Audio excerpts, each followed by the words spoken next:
오늘은 조금 특별한 주제를 이야기해 볼까 합니다. 바로 한국에서 가장 빈도수가 높은 이혼 사유 중 하나인 불륜인데요. 모 언론사가 조사한 결과에 따르면 국내 불륜 인구는 약 600만 가량 된다고 합니다. 50대 이상 남자의 경우 약 51.6%가 외도를 시도한 경험이 있다고 하는데 그중 90% 정도가 들키지 않았다고 합니다. 그들은 왜 어떤 상황에서 불륜을 할까요? 시니어들이 불륜에 빠지는 상황 5위는 상대방의 조건입니다. 누구나 조건을 봅니다. 나이가 들어도 상대방의 직업과 재력의 매력을 느껴 불륜에 빠지는 경우가 많다고 하는데 여성들이 특히 돈과 권력이 있는 고위직 남성에게 끌리는 경우가 그러합니다. 남자 고소득자들의 불륜 비율이 높은 만큼 좋은 조건을 활용해 불륜에 악용하는 경우가 꽤 많은 것 같습니다. 4위는 성적 매력입니다. 상대방의 성적인 매력도 불륜을 하게 되는 결정적인 이유가 됩니다. 중장년이 되면 머리도 빠지고 신체적으로도 약해지면서 본능적으로 성적 매력을 잃어가는 것에 두려움을 느끼게 됩니다. 좀 더 젊어 보이기 위해 옷을 사입고 꾸미지만 생물학적 나이를 속이기란 쉽지 않죠. 특히 중년이 되면 남성들의 신체적 기능이 약해지면서 발기부전을 많이 경험하는데 그에 대해 아내가 치명적인 한마디를 건넨다면 남편은 무기력에 빠지게 됩니다. 중장년들은 60대가 넘어가면서 인생의 공허함을 크게 느껴 그것을 해소하기 위해 더 자극적인 매력을 찾아가는 경향이 있다고 하는데요. 그 결과 젊고 매력적인 젊은 여성과 있을 때 성적으로 유능한 자신을 발견하면서 외도에 깊이 빠져들게 됩니다. 자기 존재감을 젊은 여성에게서 찾는 셈이지요. 3위는 배우자와의 갈등입니다. 불만은 결국 터지게 됩니다. 배우자와의 갈등은 불륜을 발생시키는 가장 큰 요인 중 하나인데 대화도 안 통하고 입만 열면 바가지고 서로 간 의사소통 문제에서 발생하는 배우자와의 갈등은 중년들을 끊임없이 밖으로 돌게 만듭니다. 2위는 배우자와는 다른 매력입니다. 내 배우자와는 전혀 다른 색다른 매력을 보여주는 이성에게 끌린다고 하는데요. 특히 갈등을 겪는 과정에서 배우자와 다른 성향을 가진 이성을 찾게 된다고 하는데 남편이나 아내로부터 받지 못하는 기분을 다른 이성에게 느낌으로써 자신도 모르게 불륜으로 한 발짝 다가가게 된다고 합니다. 1위는 권태로움입니다. 꼭 갈등이 없더라도 권태로움은 언제든 찾아올 수 있습니다. 삶의 공허함, 인생에 대한 회의가 겹침으로써 색다른 삶을 살고자 하는 욕구가 강해지는데 그것의 잘못된 표출 방식이 바로 불륜으로 나타나는 것입니다. 권태가 바로 그런 것이죠. 결국 부부간의 관심 부족이나 대화 부족 등으로 인해 정서적 결핍을 채우려다 불륜에 빠지는 경우가 많은 것 같습니다. 그렇다면 2023년 50대 이상 시니어들의 불륜 장소는 어디일까요? 불륜 장소 5위는 골프장입니다. 요즘 골프 즐기시는 시니어분들이 참 많은데요. 늘어나는 골프 인구만큼이나 불륜도 가지각색이라고 합니다. 스크린 골프장, 조인 라운딩, 온라인 동호회, 필드 라운딩 등 어떤 운동보다도 소수의 남녀가 함께하는 모임이 많은데요. 골프라는 운동 특성이 다른 운동보다 비용이 많이 들다 보니 돈으로 환심 사기도 쉽고 야외 운동이다 보니 함께하는 시간도 길어 정도 빨리 들고 외곽으로 벗어나다 보니 여행을 온 것처럼 마음이 풀어진다는 현실도 한몫하는 것 같습니다. 특히 골프를 치는 불륜들은 필드가 데이트 코스가 되는데요. 골프장에 갔을 때 지긋한 나이에 중년 남자와 향수 냄새 풍기는 화려한 옷차림의 젊은 여자 단둘이 커플이라면 불륜을 한번 의심해 볼 수 있을 것 같습니다. 이들은 신혼부부에게서나 볼 수 있는 달달한 멘트를 주고받는 것은 물론이고 카트를 타고 가는 동안에도 뒷자리에 꼭 붙어 앉아 서로 만지고 더듬고 난리도 아니라고 합니다.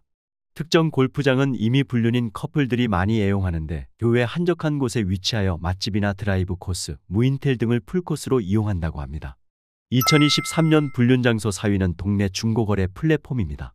중고거래 플랫폼에서 불륜을 저지른다는 것이 조금 생소한 분들이 많으실 텐데요. 최근 중고거래 전문 앱 땡땡마켓에서는 유부녀라도 괜찮다, 같이 치맥이나 하자며 불륜을 제안하거나 일주일에 한 번 차에서 만나면 된다는 조건 만남을 유도하는 대화가 온라인에 공개되기도 했습니다. 얼마 전 이 플랫폼에서는 동네생활이라는 서비스를 시작하면서 지역 주민들끼리 소통을 가능하도록 해 온라인 커뮤니티 기능까지 흡수했는데 동네 유명 병원이나 맛집, 명소 등을 공유할 뿐 아니라 가치해요 등의 카테고리를 통해 함께 운동을 하거나 공부, 취미생활 등을 제안하는 것도 가능해졌습니다. 같은 지역이기에 만남도 편하고 공감대도 형성할 수 있는 서비스인 것이죠. 그래서 외로운 중년들이 시간이 남는데 같이 커피나 한잔하자, 같이 밥이나 먹자 등 주로 남자들이 작업을 거는데 유부녀, 미혼녀 따지지 않고 직접적인 요구를 통해 불륜 상황을 만들게 됩니다. 동네 범위를 크게 잡아 일부러 집에서 떨어진 먼 곳까지 원정을 간다고 하는데, 이처럼 최근 플랫폼을 악용하는 불륜 사례들이 다수 보고되고 있다고 합니다. 2023년 불륜 장소 3위는 오픈 채팅방입니다. 요즘 다들 많이 이용하시는 노란색 메신저의 오픈 채팅방을 말하는데요. 시대가 변하면서 불륜 방법도 변화해왔습니다. 과거에는 카바레나 콜라텍 같은 오프라인 만남으로 불륜이 이루어졌다면, 최근에는 온라인 만남, 스마트폰 어플로 자연스러운 만남을 추구하며 불륜이 발생되고 있습니다. 오픈 채팅을 이용하면 익명으로 활동할 수 있는 것은 물론이고, 출퇴근 시간에 따라 채팅방을 나가거나 다시 들어오기 쉽기 때문에 수많은 사람들이 이곳을 이용한다고 하는데요. 외로움에 몸부림치는 사람들이 작정을 하고 참여하는 경우가 많아 상당히 불순한 상황이 많이 만들어집니다. 간통죄가 폐지된 이후로 정말 뻔뻔하게 불륜이 이루어지고 있는 곳이 바로 이 오픈 채팅인데요. 오픈 채팅의 기혼썸방이라고 검색하시면 다양한 동물의 세계를 감상하실 수 있는데, 말 그대로 기혼자들끼리 노는 채팅방이 있습니다. 주로 번개 모임과 정기 모임을 통해 불륜이 이루어지는데, 이러한 채팅방은 전국에서 거의 없는 지역이 없을 정도라고 합니다. 2023년 불륜 장소 2위는 캠핑장입니다.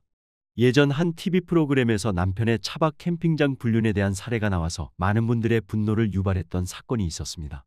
평소 야근과 출장 등의 회사 업무로 바빴던 남편이 어느 날부터 아이를 데리고 캠핑장을 가는 날이 많아지며 아내는 조금씩 의심을 하는데요.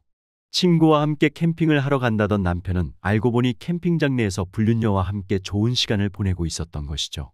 이처럼 최근 차박이나 캠핑장을 통한 불륜 사례가 매우 많다고 합니다. 캠핑장이 불륜 장소로 각광받는 이유는 첫째, CCTV가 없다. 둘째, 상대적으로 알려지지 않았다. 셋째, 지인을 만날 확률이 적다. 넷째, 캠핑장 주변에 숨겨진 모텔이 많아서라고 하는데요. 이처럼 아무래도 차박이나 캠핑장의 경우 다른 사람의 시선에 크게 신경 쓰지 않아도 되고, 캠핑장이나 차 안에서 은밀하게 만남을 유지할 수 있다는 점에서 불륜에 최적화된 곳이라고 할 수 있습니다. 출장이나 친구와의 여행을 핑계로 2대2, 3대3 짝수에 맞는 사람들이 참여하여 저녁에 술도 마시고 고기도 구워 먹고, 텐트에 들어갈 때는 각자 짝들과 들어간다고 합니다. 캠핑은 이미지가 좋은 취미일 뿐더러 숙박까지 해결되는 완전 범죄 취미이기 때문에 일부 캠핑장은 불륜의 최적의 장소로 이용되고 있습니다. 오죽하면 어떤 캠핑장은 50, 60대 이상 커플의 약자는 예약을 막는 경우도 있다고 하네요. 2023년 불륜 장소 1위는 동호회입니다. 중년 미팅의 장소, 바로 동호회인데요. 물론 전국에 건전한 동호회가 훨씬 더 많습니다만, 아직까지도 산악회, 자전거 모임, 탁구 동호회 등 집을 벗어난 동호회 활동은 여전히 시니어 불륜의 온상지라고 합니다. 나이가 들어 집에 있으면 아내도 있고 자녀들도 있어 안전한 울타리가 되지만, 집이 아닌 다른 곳으로 가게 되면 직장이나 가정에 대한 걱정도 사라지게 되면서 마음이 자연스럽게 풀어지게 됩니다. 특히 일부 동호회 중 말 그대로 애인을 사귀기 위한 목적으로 동호회를 찾는 사람들도 많다고 하는데요.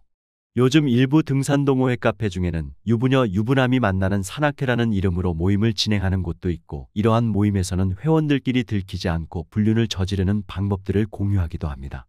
여기서 불륜 등산 동호회의 재미있는 암호를 몇 가지 소개해드리면, 불순한 의도로 산을 찾는 여성들을 산토끼라고 부른다고 하며, 이런 여성들은 등산과 어울리지 않는 진한 화장과 화려한 옷차림을 하는 경우가 많다고 합니다.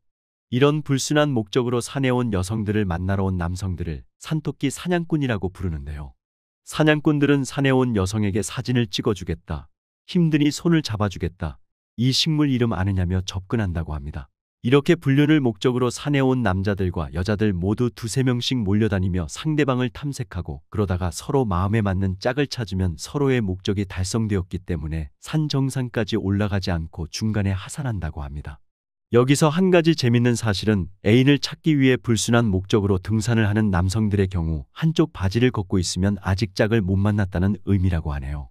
불륜으로 이어진 부부는 결혼 생활이 그다지 오래 가지 못하는데, 불륜으로 시작한 만큼 서로에 대한 신뢰도가 높지 않기 때문에 작은 일에도 서로 의심하기 쉬우며, 조그마한 틈이 생겨도 걷잡을 수 없는 갈등이 심화되고 다른 정상적인 부부보다 쉽게 이혼하게 됩니다. 본인들 스스로가 떳떳하지 못하다는 사실을 잘 알기 때문에 신뢰감이 그만큼 낮아질 수밖에 없는 것이죠. 따라서 불륜은 처음부터 절대로 하지 않는 것이 좋습니다. 오늘 내용 재미있게 보셨나요?